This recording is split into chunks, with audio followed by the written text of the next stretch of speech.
What's up, everybody? Tiffany Outdoors here. At the urging of a couple of subscribers about Carpenter bee traps, I'm finally getting to making these. Stay tuned.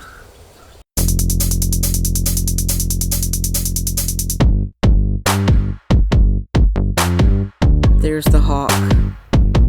Before there was a Tiffany Outdoors, there was Tiffany the farmer. Follow U-turn when possible. No, we're not U-turning. Hi. Hi, what are you doing? Hi, Boo. What?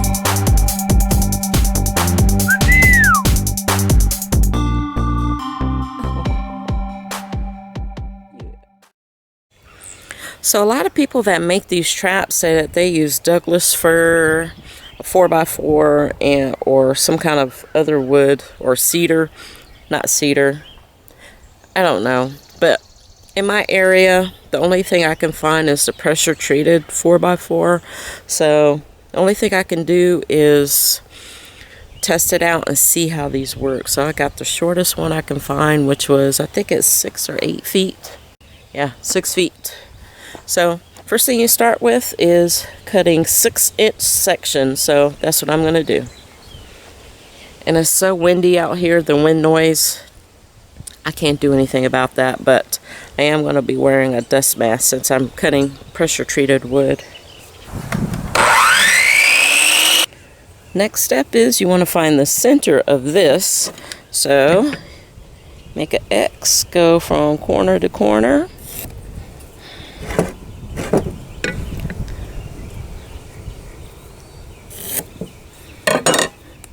There's your center. Next step, you want to make a mark 2 inches up from one end, and then draw your line. And then you want to find the center of that line, and this is going to be 1 3/4. Okay, 1 3/4. Okay, and then you want to do that on all 4 sides. There's my mark 2 inches up, and then 1 3/4, so that'll mark the center. The next step is we're going to drill a hole right down the center of this. Now, a lot of people use these paddle bits.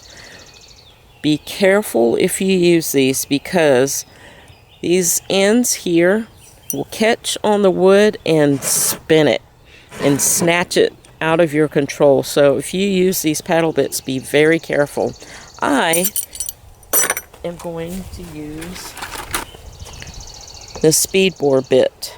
So this middle hole here, we're going to do 1 inch.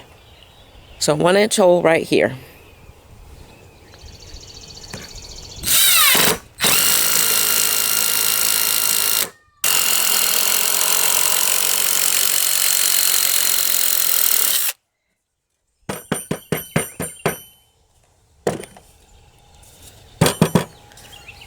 Okay, so you got your 1 inch hole. Alright, so then our lines here, that middle section here, we're going to drill a 1/2 inch hole.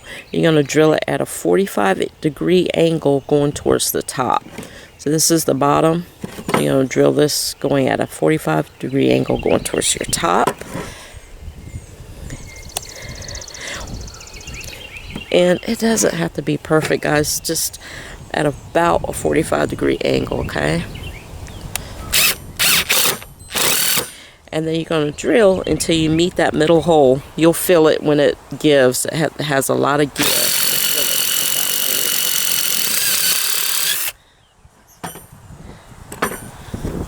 Okay. You're going to do that on all 4 sides.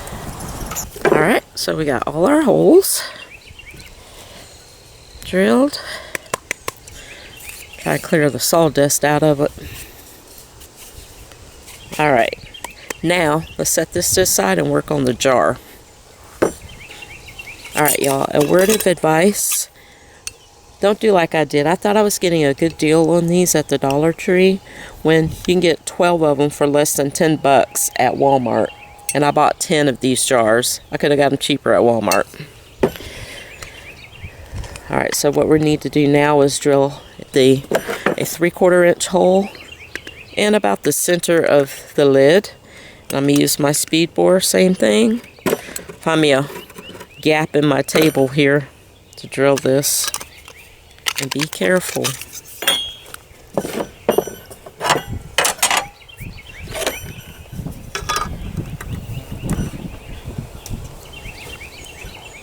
Okay, I used my speed bore, drilled a small hole, and then you're going to drop it back into the ring.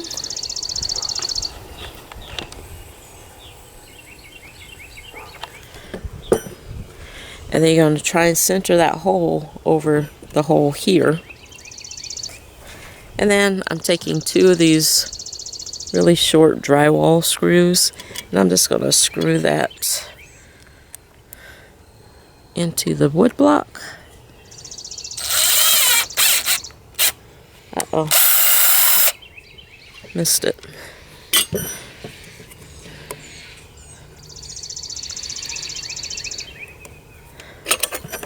Try and get it in the wood.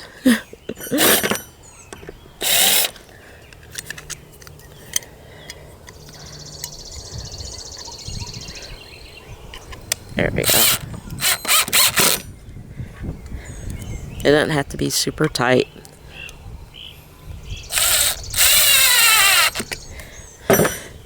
And then the jar on top. So the idea is the bee will see that hole, thinking it's a place to go, lay its little larvae, and then get trapped in the hole. Go up, go down the big hole, and get trapped in the jar. Now some people use a funnel. You can use a plastic bottle. So you take a plastic bottle, stick it down in your jar, and make your cut according to that.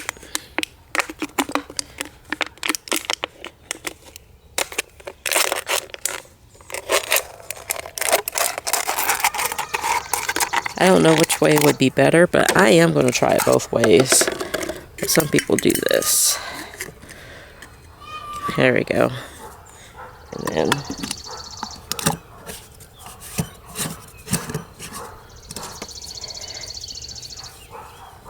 there you go. We're going to try it both ways, guys. Alright. Let me go ahead and make the rest of these, and then we're going to set these up around my property.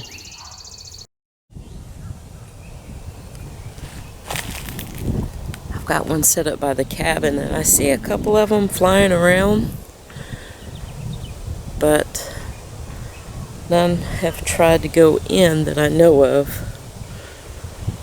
I see 2 of them bumping each other around over there.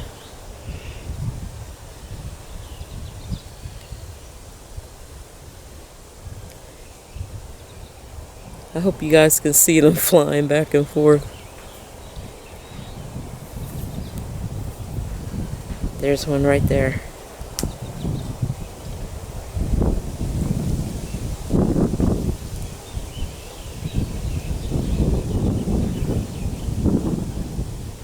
None have taken the bait yet. Keeps checking it out, so I'll have to come back and see.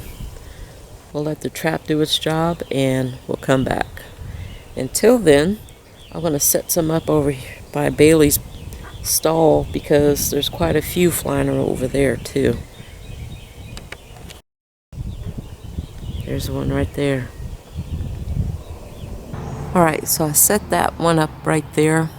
I know I cannot leave that there because Bailey will knock that over playing with it, trying to figure out what the heck it is. And I don't want that glass to break. So I'm going to leave it there just for a little bit, while, especially like right where I'm standing here, and Bailey's far away anyway. She's not even on this side of the pasture. So I'll keep an eye on her and make sure she doesn't mess with it, because I don't want that glass to break inside her stall and her step on that. So alright, I'm going to leave this here, keep an eye on Bailey, make sure she doesn't knock it down, and then we'll come back.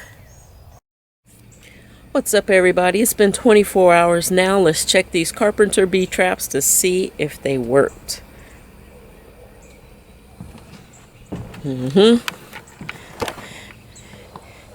Bam. 2. The funnel fell down, but it still worked. Nope, nothing in that one. Ha! Yes. Bust.